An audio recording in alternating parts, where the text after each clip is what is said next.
Good afternoon, everyone.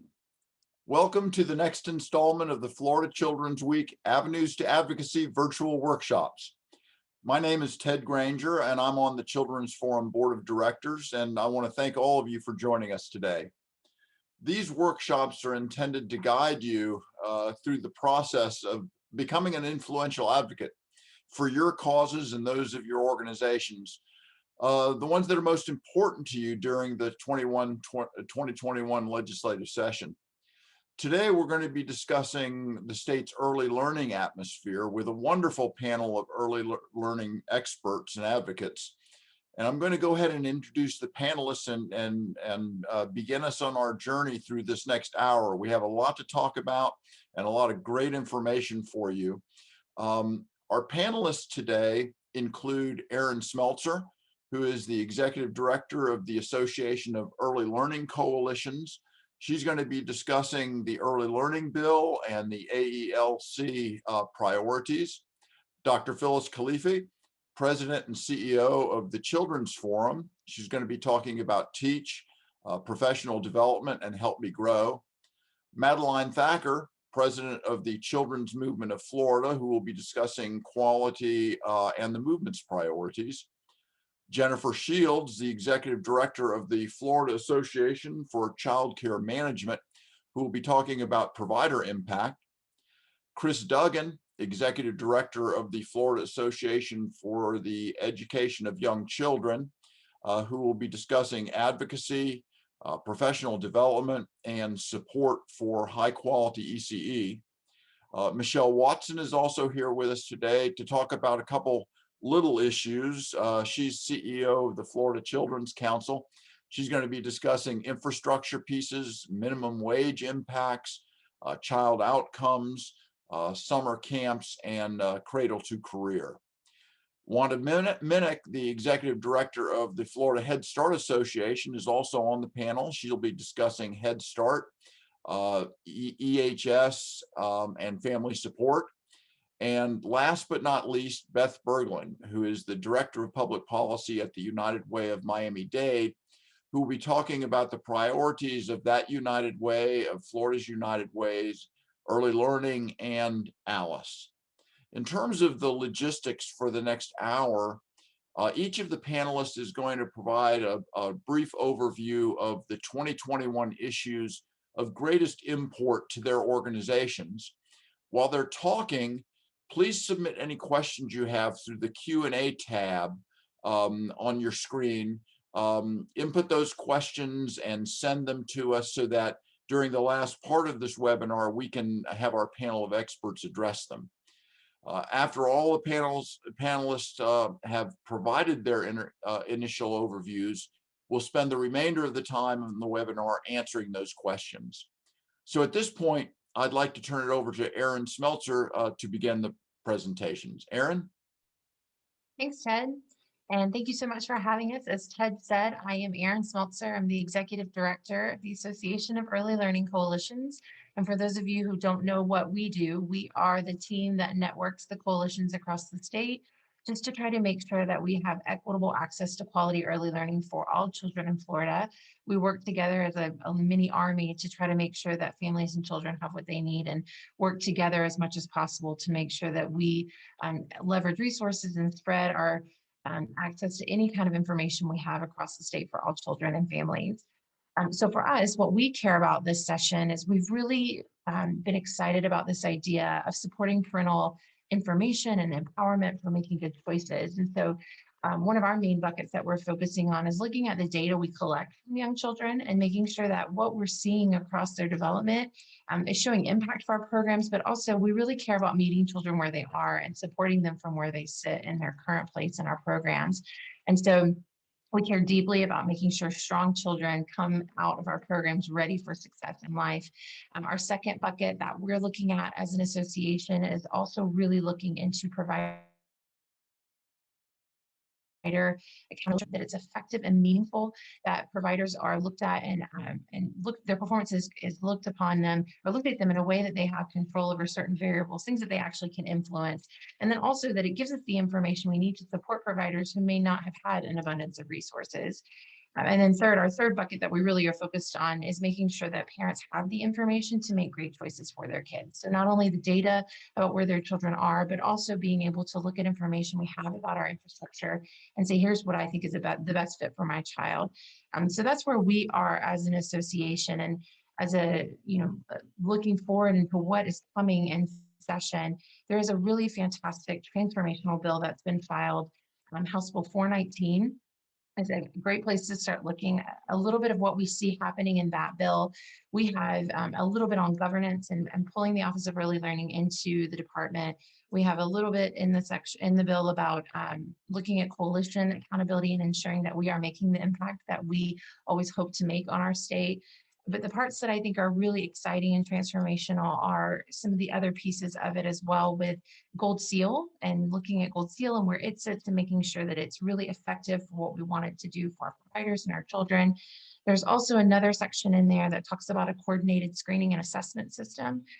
This is a really exciting element that's been added into the bill, and it talks a lot about making sure that we look at the longitudinal data for kids and making sure that we understand that children are growing and making sure we know where they are and can react to the needs of the child earlier than we ever have, or have ever had the data to do in a systemic way.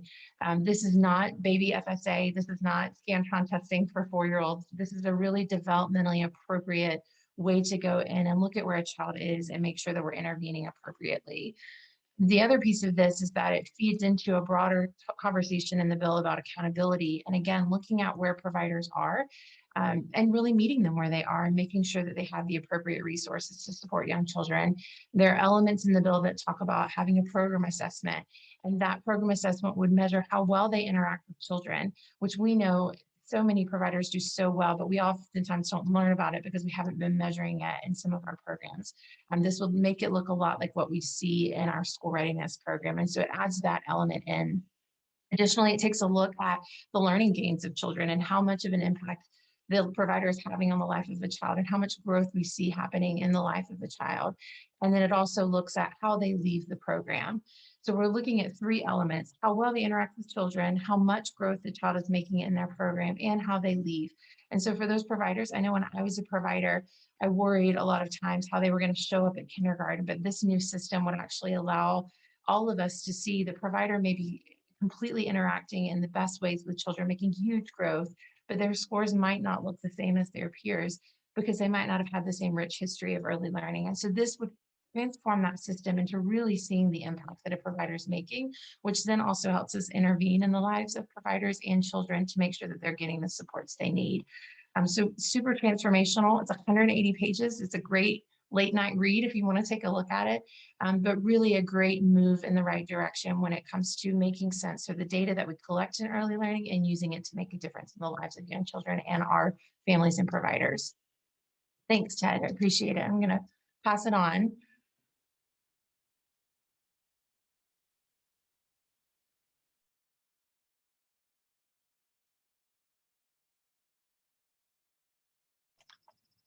Okay, had to make sure I got unmuted. My apologies.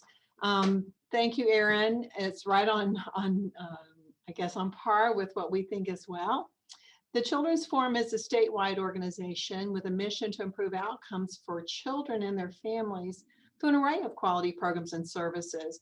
And without being too redundant, we are certainly supportive of those issues that you just heard Erin share, and the ones that you're going to subsequently hear. Fortunately, we're a pretty cohesive group of folks who care about young children and the system supporting them in our state. Erin spoke a little bit about Gold Seal in the bill, and we are certainly interested and supportive of efforts to reform the Gold Seal system and look forward to that opportunity.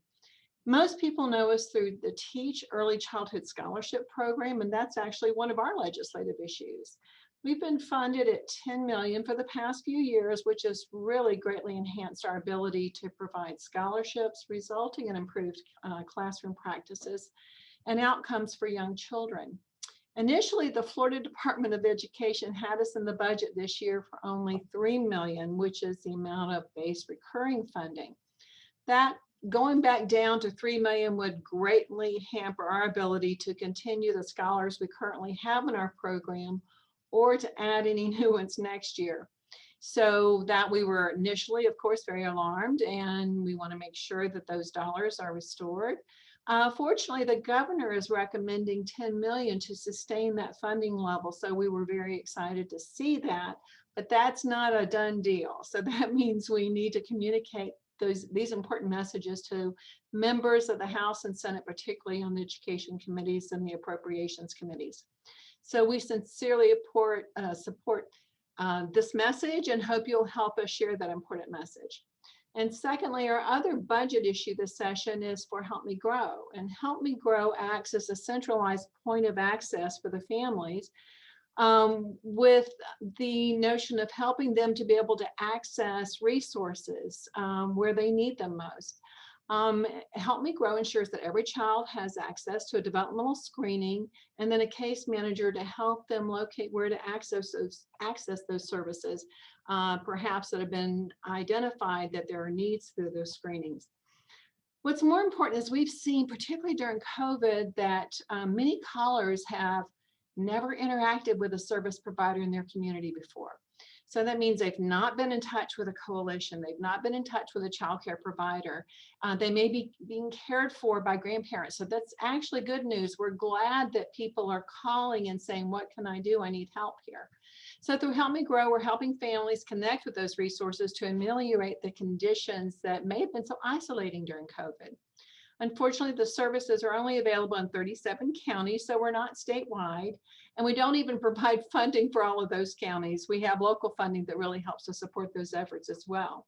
So our efforts continue to be that we'll request funding to serve the state with Help Me Grow services, so that no child falls through the cracks and misses out on the services needed to help them become successful. We'll be happy to provide you with additional information. We've had some recent good news with a study completed by the Center for Economic Forecasting and Analysis on the return on investment in Help Me Grow, and discovered a return of $7.62 for every dollar invested. So it's a worthwhile investment in our children. So we'll have those materials or those summary briefs available on the website for you to access afterwards. So thank you so much for being with us, and we look forward to a good session with your help. Thank you. Thanks, Erin. Thanks, Phyllis. I'm Madeleine Takour. I'm president of the Children's Movement of Florida. Many of you know the children's movement. We are focused on everything that children need in their 0 to 5 years to thrive. And for us, that means not only the high quality early learning access that we've already been talking about, but also healthcare, that all children have a medical home and access to a pediatrician, and then also parent support. Help Me Grow, which Phyllis just talked about, is an important piece of that parents understand how to best support the development of their children and have all the resources they need. But it's also about recognizing that children live in families. And if you want to focus on what's best for children, you need to look at support structures for families too.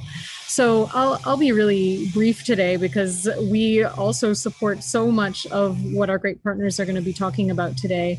But I do want to say a couple of things. Like, when I think about the role of the movement, one of the things that we do is sort of translate what we know about the brain science of early childhood into actionable tips for parents and for policymakers. And when you think about what Erin talked about earlier, all of the exciting things that House Bill 419 would do, the way we think about it is what you measure really matters. And right now we have a measurement system in our pre-K that is looking at what children can demonstrate they know months after they've left a program. When we know that young children's brains, the real opportunity is about back and forth interactions. The magic of the first 5 years of brain growth is that there are synapses going off on a constant basis, 1 million new neural connections every second. And how do you take advantage of those? It's the interactions that children have in those years, which means interactions with parents, and when parents have to work, teachers stepping in to help with this important job. And when we think about the promise of pre-K as a strong foundation to support our children to be ready for kindergarten, what are the things they need to know? There's actually a new study out that is showing talking about pre-K fade out. This is something you may have heard about, that policymakers question, is my investment in pre-K worth it? Well, here's what they found. If pre-K is about letters and numbers and testing children on what they know in terms of those constrained skills, this study calls it, then you might find a fade out, because those are the kinds of things that are really easy to catch up on once you get into kindergarten. So what else is there? What else might you learn in preschool? You might learn to listen. You might learn to communicate, to wait your turn, to focus on a task. These are the things, again, that go back to relationships, that go back to interaction, that go back to play as the work of a child. And so putting it in layman's terms, what Aaron talked about all the good things the bill does. What we're excited about is that it puts the measurement in the right place. It looks at how is a child growing through their pre-K year. It looks at incentivizing teachers to have nurturing and brain building interactions. And so that's what we're particularly excited about and pushing for in the legislature in terms of early learning this year. The other thing I would say, and this also has to do with what we know about the brain, we know that the brain is connected to the rest of the body, that everything that happens, physical stressors, environmental stressors, all of these things affect the way children develop. And so again, back to what I said at the beginning, a focus on children needs also a focus on parents. So we are looking at things like health access for mothers, at economic self-sufficiency and ways we can support that. And these are the things we're going to be looking at closely this session too. So I'll leave it there for now. Thank you so much, Ted. Thank you, everyone.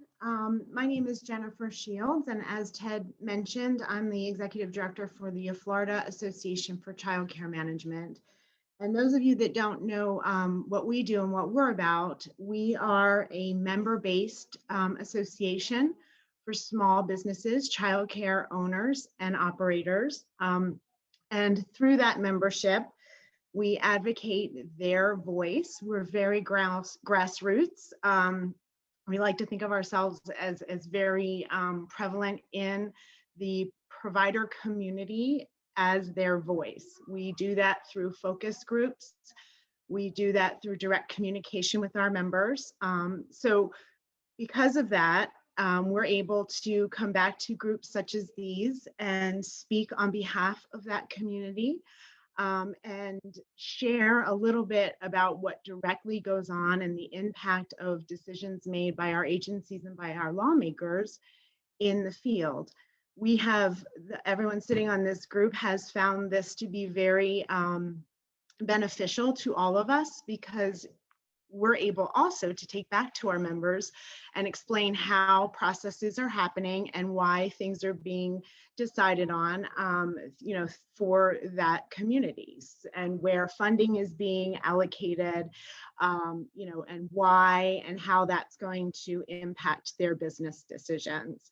So that's a little bit of an overview on our organization. Specifically, I wanted to just speak for a few minutes to everyone about the impact of the most recent events on the childcare industry.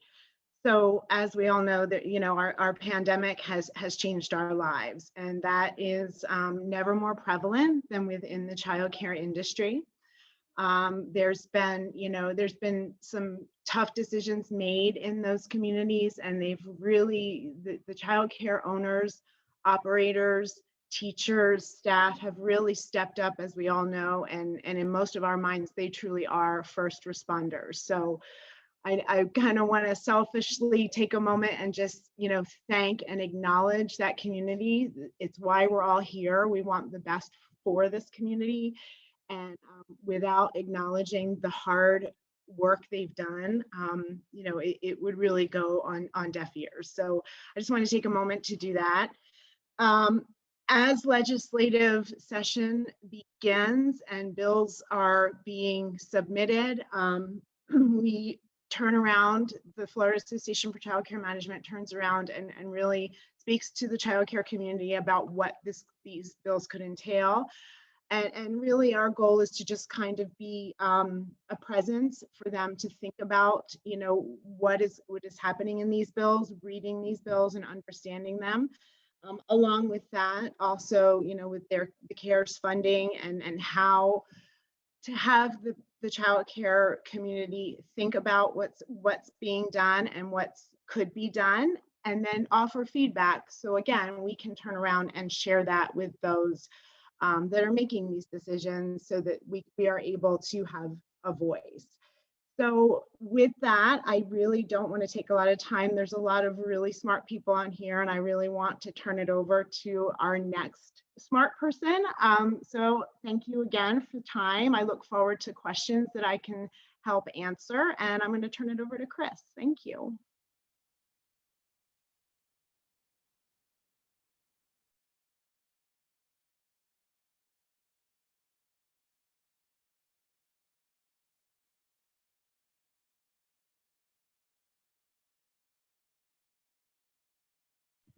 There we go. Had to get my act together. Sorry about that. I'm Chris Duggan, like Ted introduced, and I'm the Executive Director of FLACY. We're the Professional Membership Association, and we're an affiliate of NACI, and we're located in Florida. We have over 3,500 members. Our members span the whole community of folks involved in early childhood. So teachers, center directors, advocates, higher ed professionals, anybody who's a friend of early childhood can be a member of FLACY. We support all these policies, like Erin explained with the bills that are coming. This is where FLACY will have our influence, and we'll be there right as it's being worked on. But what I want to explain to you a little bit is, how did we come up with this as a membership association? So in general, FLACY supports policies that provide adequate funding to ensure that Florida's young children have safe, high quality early childhood education, and includes a development appropriate curriculum, which is tied to state standards and the authentic assessment measures like Erin described. So what this means is, when we look at bills, we're going to apply that standard to it. And if all the elements of that bill supports, make sure that we have good funding and that we have high quality, those are the things we're going to be advocating for and speaking for. Another thing that we're really focused on this year is we're dedicated to promoting diversity, equity, and inclusion within the Early Childhood Education Committee, and making sure that this translates into policies and practices. And what this is basically saying is that our services that we provide for families need to be high quality for all families, no matter where they're from, what their background is. We need to look at diversity. We need to look at equity. We need to make sure that it is fair and equitable for everyone, and inclusion. And inclusion is not just with children with disabilities. It's inclusion for families from different cultures, different backgrounds. And we want to have a early childhood system that is diverse and equitable and inclusive. We use the DEI is our acronym for this, and there's a lot of work we're doing in that area right now. And we also know that if we can achieve those, the quality of early education and care is going to rise, because then children will be able to be successful and they will be able to move on to the next stage of their lives. We're also very strongly committed that early childhood professionals, meaning our teachers, are able to advance their education, the professional language learning, and the careers, and they receive a fair and equitable compensation. Because of this, for example, we will be supporting TEACH scholarships. We think that's a very important thing. This translates into, we want to make sure that teachers have the best possibilities to improve themselves, and they're earning the wages it takes to support their families while they're taking care of other people's families. It's hard to take care of children when you can't go home and buy groceries for your own children, or you can't pay your own bills. We must elevate our teachers to be at the level that they need to be at so they can do a great job. So how does this translate for us?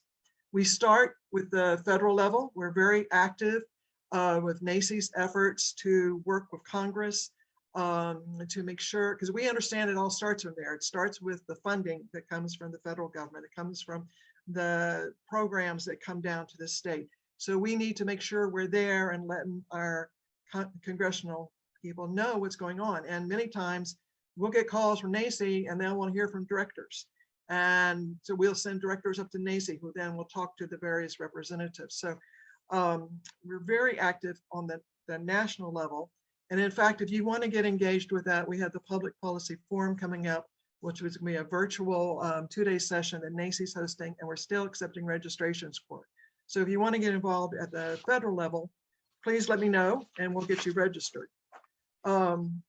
When you look at the state standards, once, like I said, we apply our standards to whatever's happening in the House, so that as the bills are developing, we know whether they meet our standards. The bill that Aaron described is a very important one. We really have a lot of hopes for that, and we'll be in the middle of it, reading all those pages and talking and seeing, make sure the bill that comes out is one that supports high quality for all children, because that's one of our goals. And the other way this translates is in our quality initiatives. You'll find as we talk about diversity, equity, and inclusion, we're going to be doing a lot of training over the next 6 to 9 months. This will include our fall conference we do every year. We will be holding, this is new for us, we'll be doing regional one-day summits throughout the summer, where we'll be going around the state and doing a one-day summit, making it hybrid. So it'll be, you know, if we can do some face-to-face, everybody spread out, but also doing it virtual to make it possible for other people to participate in it.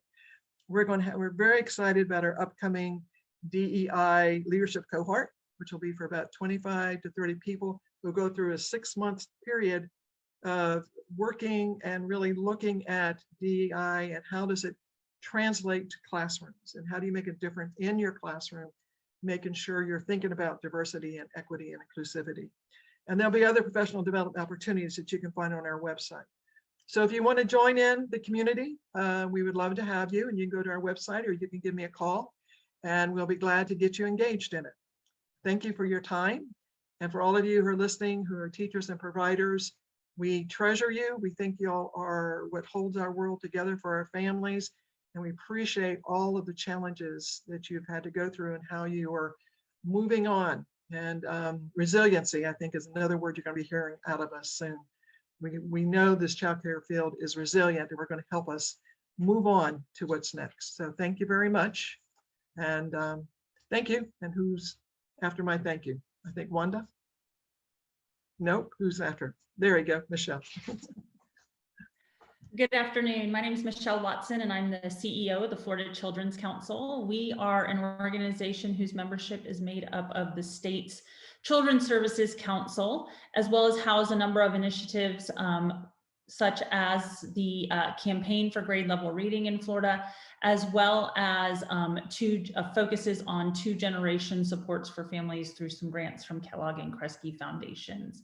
The items that we really are focusing on this legislative session, I'm going to start with kind of our early learning focus. We do fund Cradle to Career, but see it all as a really comprehensive system.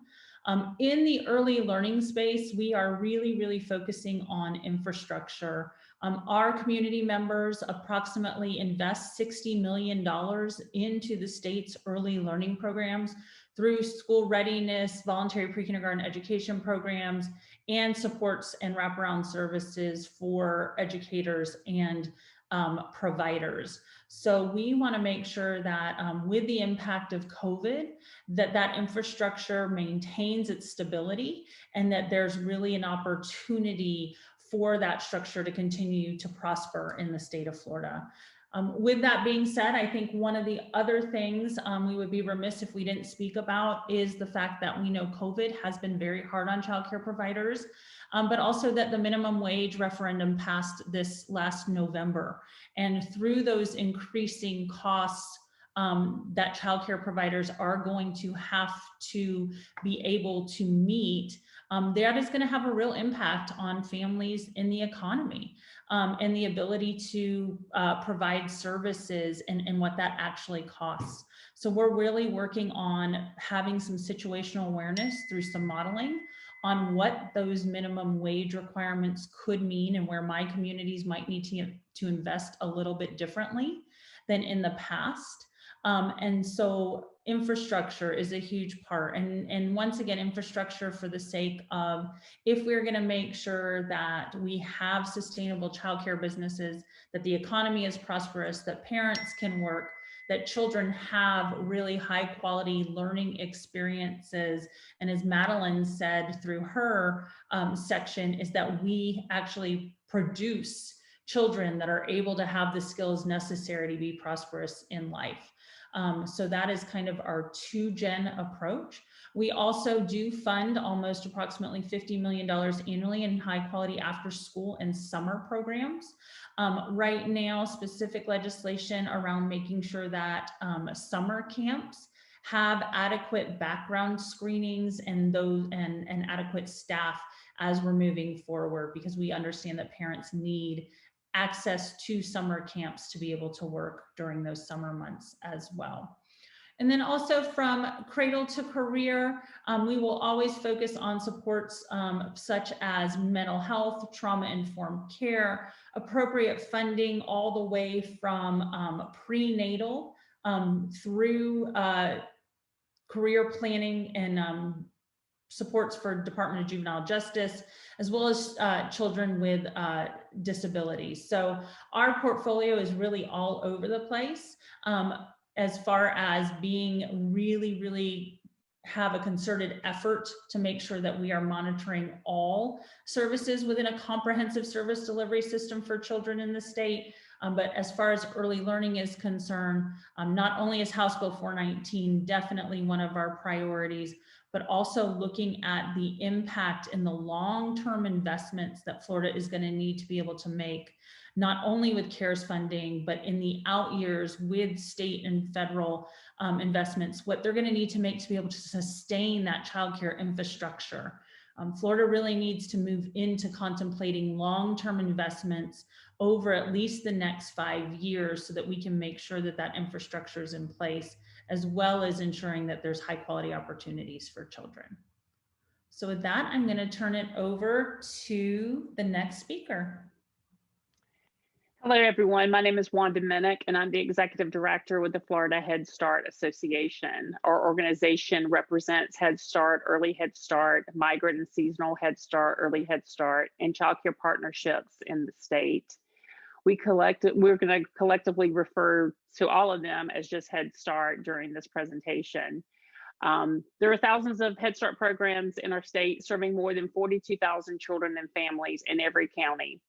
Children and families are in poverty, eligible for public assistance, or experiencing homelessness, and children in foster care are those that our Head Start programs serve. As a comprehensive multi-generational program, our Head Start programs are innovative in delivering a wide range of comprehensive health and family support services. Head Start program performance standards drive Head Start programs to strengthen and improve the program's quality to ensure that all children start school ready to succeed. As our country faces a confluence of crises with the COVID-19 pandemic, economic destabilization, and systematic and historical racism, Head Start services to at-risk children and families are critical now more than ever. Children and families enrolled in Head Start are among those who have been the most adversely affected by these crises. The CDC has applauded our Head Start programs for their innovative and ability to stand by the children and families they serve during these trying times. As a predominantly funded federal program, Head Start is community embedded, and 20% of their funds come through a non-federal match, which is achieved with ongoing collaborative relationships and partnerships within their community. With that being said, we must maximize federal and state support for Head Start to secure resources to meet COVID-19 costs and recovery, and invest in our Head Start workforce, infrastructure, and strengthen quality. As you've heard with my colleagues today, that the workforce is the backbone of what we do. And as we all know, early childhood professionals are all too often undervalued. Head Start employs over 11,000 jobs in our state, so supporting the Head Start workforce needs and should be one of our community's highest priorities across federal and state policy. That's why FHSA is making that a priority and welcomes the opportunity to discuss with policy leaders what that might look like in our state to ensure high quality services are provided to support our most at-risk children and families, and ensuring our workforce has a living wage. FHSA recognized Head Start as part of our state's critical piece in our local early childhood education, health, and family support infrastructure. That's why we are committed to working and expanding access to Head Start in Florida. Predating the COVID-19 pandemic, Head Start reported a substantial rise in children exhibiting challenging behaviors and adverse childhood experiences. Now, amidst the pandemic, this issue has only compounded childhood trauma. Head Start already has the ingredients to support this type of work, so that's why FHSA is prioritizing its focus to strengthen Head Start programs to support the mental health and well-being of children, families, and staff. Thank you, and I'll turn it over to Beth. Thanks, Wanda. I'm Beth Berglund. I'm the Director of Public Policy at the United Way of Miami-Dade, and I'm one of just under a handful of policy staff around the state of Florida who work at local United Ways. Everything at United Way that we do is about ALICE, which is an acronym for Asset Limited, Income Constrained, and Employed. And this group of people who we work for in local communities is the same group of people we advocate for at the state and federal level. When COVID-19 hit, 46% of Florida's 7.5 million households were already one emergency away from financial crisis. And it's why we've seen such disparate economic impacts from the pandemic. With income above the federal poverty level, ALICE households earn too much to qualify as poor traditionally, but they're still unable to cover for the basics of housing, childcare, food, transportation, healthcare, and technology in the counties where they live. The number of ALICE households is increasing in Florida as a result of rising costs and stagnant wages. There are more ALICE households than households in poverty. The number of ALICE households is increasing at a faster rate and rose from 22% in 2007 to 33% in 2018 in Florida. Traditional measures of poverty don't really capture the magnitude of people who are struggling financially, and that's where the ALICE report really steps in. The federal poverty level far underestimates the number of households that can't afford to live and work in the modern economy. As a statewide network, we advocate with one voice for these families. The Florida United Way's consensus agenda, which is a list of priorities that we propose and approve at the state level every year. It prioritizes investment and policy change, which seek to break down barriers in our impact areas of education, financial stability, and health. And while not all United Ways in the state focus their local funded programs on all of these areas, the consensus agenda is supported by every local United Way. And because of this broad network, the consensus agenda is fairly stable from year to year as we typically continue advocating for policy changes until they've passed. This year, our early learning priorities include the other issues the panelists reviewed, particularly the early learning bill that Aaron reviewed, support for increasing professional development that Phyllis discussed with Teach, and then expanding access to family support services like Help Me Grow. Our other impact areas of health and financial stability have expanded this year in response to COVID. With healthcare, our focus on access to behavioral health services, we're really highlighting the need for telehealth options for everyone, particularly including students attending in school in person and online. We've broadened our perennial support for affordable housing to include keeping Floridians in their homes through a few pieces of legislation that would help mitigate the eviction crisis. Similar to Michelle, we cover a really broad range of issues outside of just early learning, and We're lucky at United Way because we get to advocate for the entire lifespan, from prenatal care, high quality early learning, to affordable housing, and also, increasing access to home and community-based services for older adults. We truly do the entire lifespan. And we know that with the state budget, the resources are fewer, but the needs are greater in these communities that we advocate for. And we truly do need to focus on the most vulnerable in our community. And thank you, Ted, for having us. Thank you, Beth. I'd like to point out a couple things before we get into the Q&A, but first, remember that Q&A tab on your screen. Go ahead and click on it if you have any questions. We've gotten a lot of input from this panel at this point, and I know each of them can talk for about an hour or two on each of the issues that they've raised. So please don't hesitate to ask those questions. We do have enough time to go through a few before the end of our time here.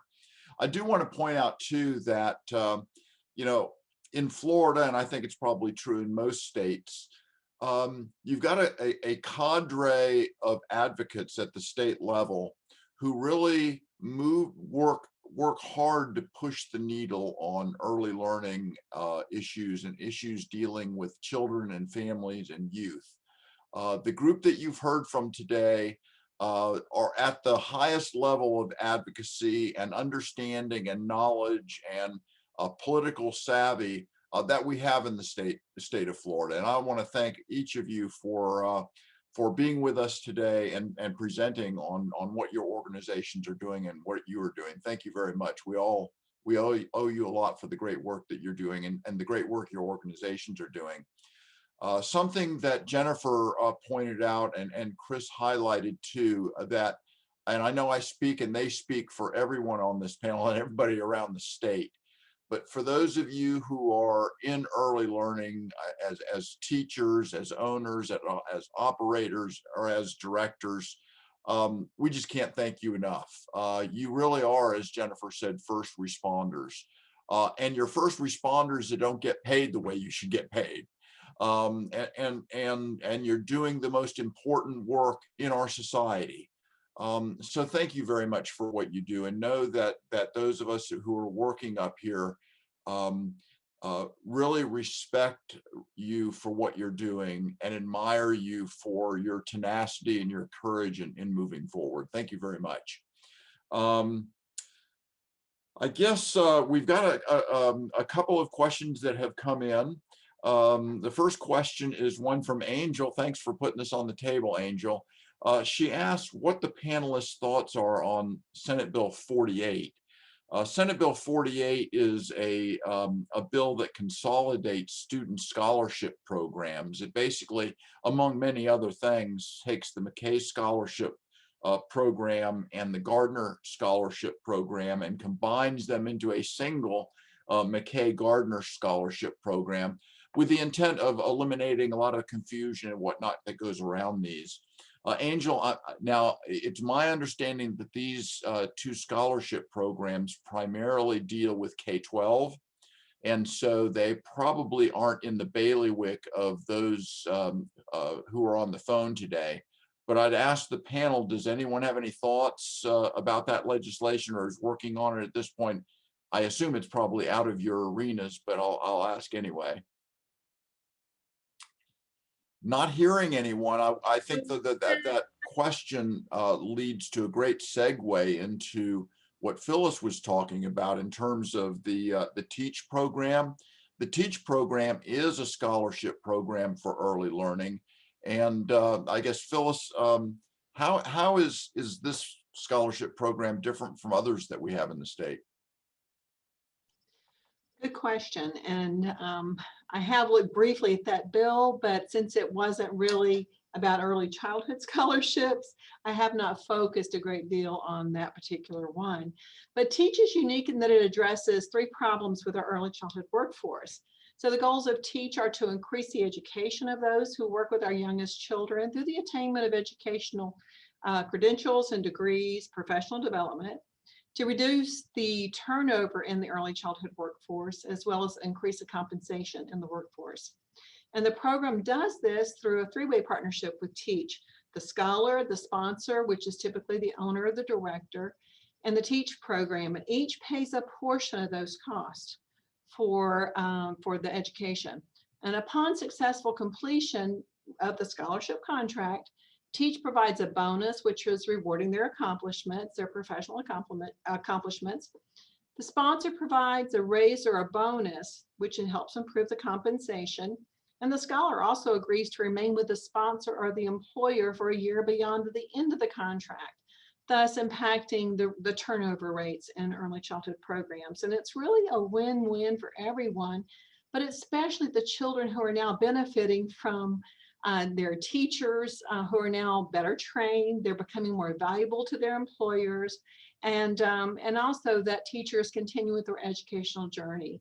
So overall, the bottom line is making a difference on the front line with those children in those classrooms, and it's been a successful model. Thanks, Phyllis. We've got a couple of questions here with regard to federal issues. And I know several of you are working on some federal issues. Beth, are there any federal issues that you're working on through United Way that are of import? Yeah, we're United Way Worldwide has a broad range of issues that they advocate for on the federal level. One that we don't really touch on here in the state is, just support for the nonprofit industry in general. And so those kinds of things we learn about through them. But United Way Worldwide really did a lot of work in the past year to advocate for interesting things in the multiple federal relief packages. And one of them that I think people should really know about is a provision that allows your 2019 income to be used to calculate your earned income tax credit and your child tax credit in your upcoming taxes.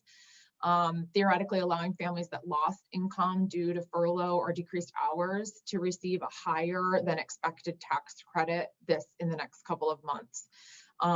People that received unemployment in 2020 were likely just trying to pay their utility bills and keep food on the table.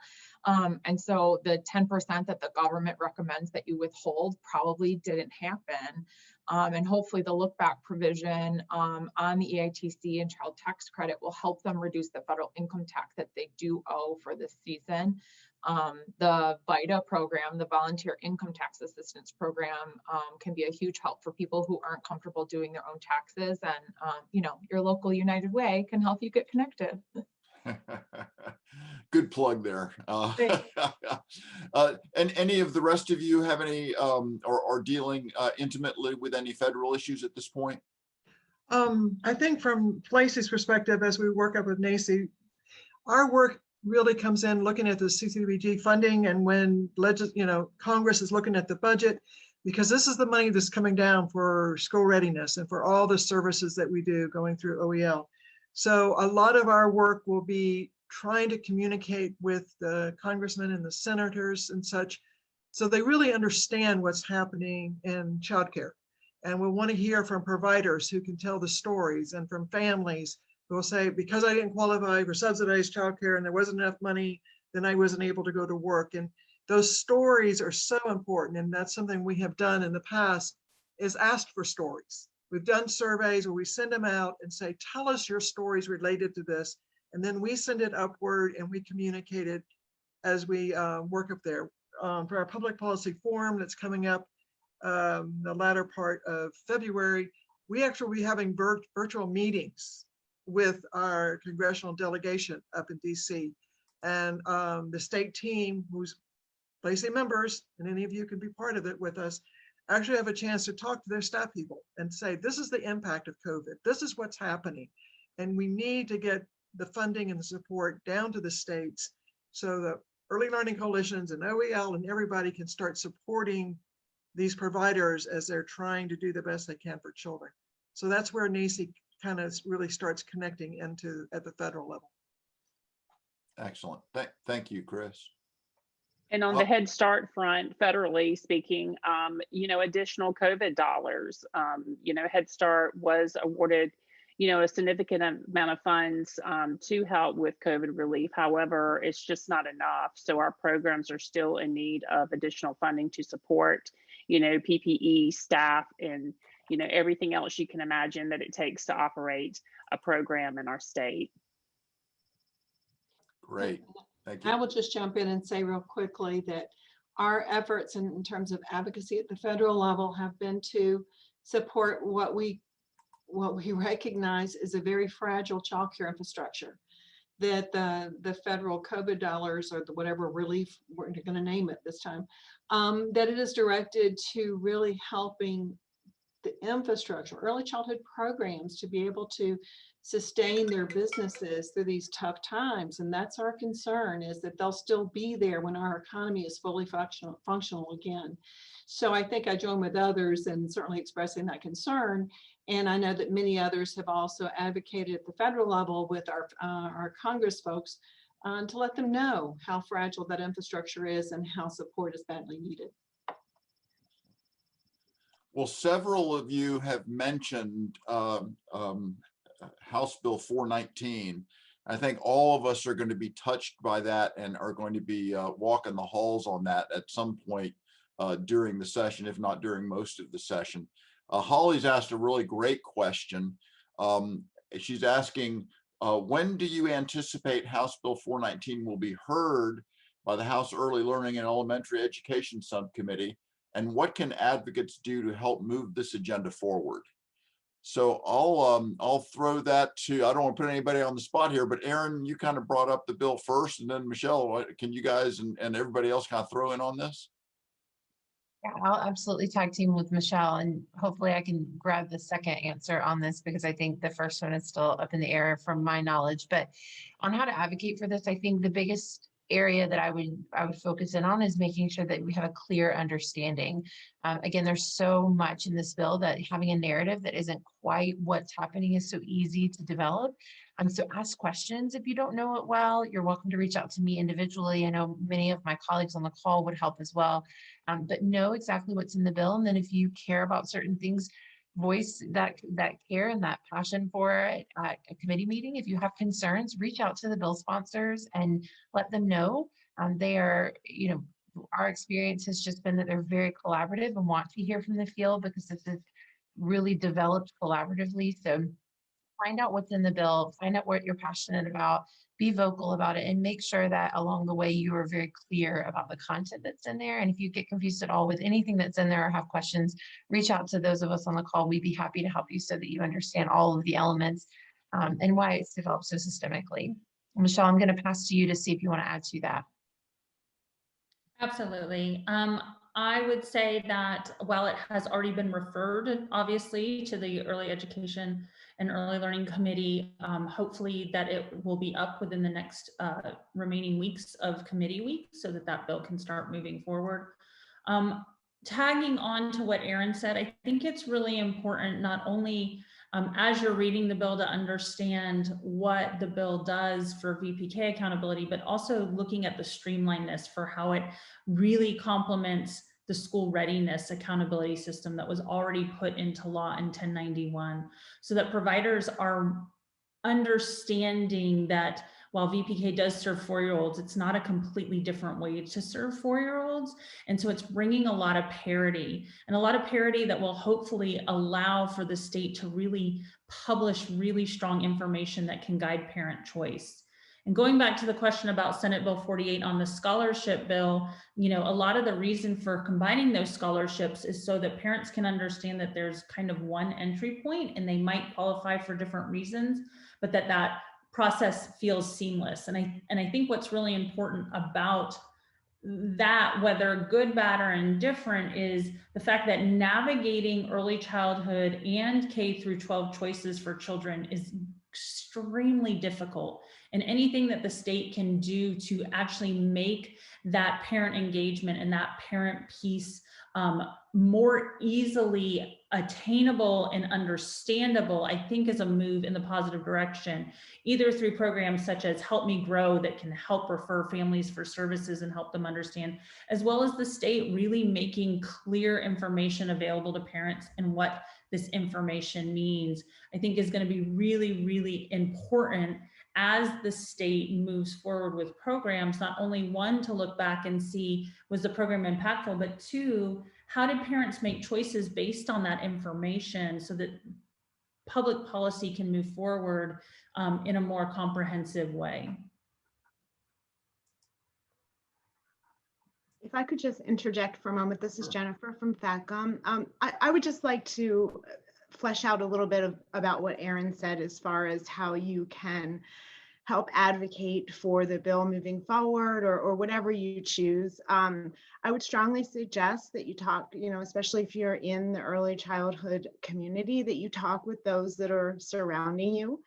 And you ask these questions, as Erin said, but I also think it's important that you reach out to your local representative, and it's well within your right to ask where their stance is on the bill, and have they had conversations about it. You may not get, a direct answer, you may not get an immediate answer, but your question is out there and it is being read by a staffer. So I think that's super important, because one email is effective, but 100 emails is really effective. So just my 2 cents on moving that bill and asking questions about it. Exactly. I think that's great, Jennifer. And I would want to jump in here also. I think when you think about what is advocacy, and those of you who are listening or who will be listening later, as Erin said, it's just voicing something about an issue you care about. It's also, as Jennifer alluded to, that when you have questions, you deserve an answer. And, going back to Angel's question, Ted, about the Senate bill, I think it was 48, that's not an issue that any of us are really following closely. But the same principles apply. And we are all lucky enough that we are paid to do this work. You said, Ted, that we're the experts. We're really just the ones with more practice. We're the ones who get to do this day in and day out, and who understand the way bills move through committees and where they go and sort of what the levers are. And I think what's important for any of you who want to get involved, the first step is, as Jennifer said, going to your own local rep. The next step is understanding who are the people who are responsible for the committees that are going to hear the bill and all of this. And so the answer to Angel is, no matter what the bill is, we invite you to take a look at what it takes to be an advocate and sort of demystifying some of that. And I would be remiss if I didn't make a small plug for what we're doing at the movement, which is a parent advocacy training on February 23rd. The idea, again, being whatever issues are that matter to you for your children, we want you to be equipped with an understanding of the process and how to get involved. So thank you. Can I go back in really quick too? And sorry, Chris, I'll be quick, but I just wanted to let you know, just backing up, I've been on all different angles of this. And I remember being a provider and thinking that my voice wasn't powerful and that it wasn't meant to, I didn't need to be loud because no one was going to listen to me. And then through my journey of working at the Office of Early Learning and now on the coalition side, I had no idea how powerful my voice was until I got to being on the receiving side of that. They want to hear from you. I know our coalitions, they are constantly asking, what are providers needing? What can we do to be better supporters in our community? Don't be quiet and don't believe that your voice is not powerful, because especially in numbers, it is powerful, but also one comment on a rural workshop, one call to a representative, you really don't believe how much of an impact that can make. So don't ever believe what I did when I was a provider, that no one is listening, because it is quite opposite, in fact. So definitely get your voice out there and be brave with what you need to say, because there are a lot of people who really want to hear from you. I can only triple and quadruple what Erin and Madeline and Jennifer said. As a former legislative staffer who answered those calls for more than 5 years, the calls that you make to your state representative and your state senator really do go somewhere. And particularly your personal story, not just a forwarded email, but telling how you are actually being impacted by decisions is really important. You know, they are there to represent you and your voice, and not their own interests all the time. So it's really important to get your voice to their ears. Absolutely. Thank you. Thank you for those comments. And Madeline, thank you very much. You know, I did use the word experts, but for those of you on the phone who are the owners, the operators, the teachers, the managers, the directors, you're the experts when it comes to the substance of the issues that are in these bills. And please know that most of these legislators don't know how to spell school readiness. And they not only want you to be talking to them, they need you. They need that insight that you'll be providing. So please do contact. We're bumping up on our time limit here. We've got one more, maybe 30-second thing. If anybody wants to respond to this, Teresa asked or says that with the state clearly suffering from loss of tourism dollars, what does VPK funding look like? We know that there's between a $2 and $3 billion deficit that the state's going to be facing. So even maintaining current appropriation levels is going to be a challenge in many ways. But do any of you have any comments that you'd like to make on that?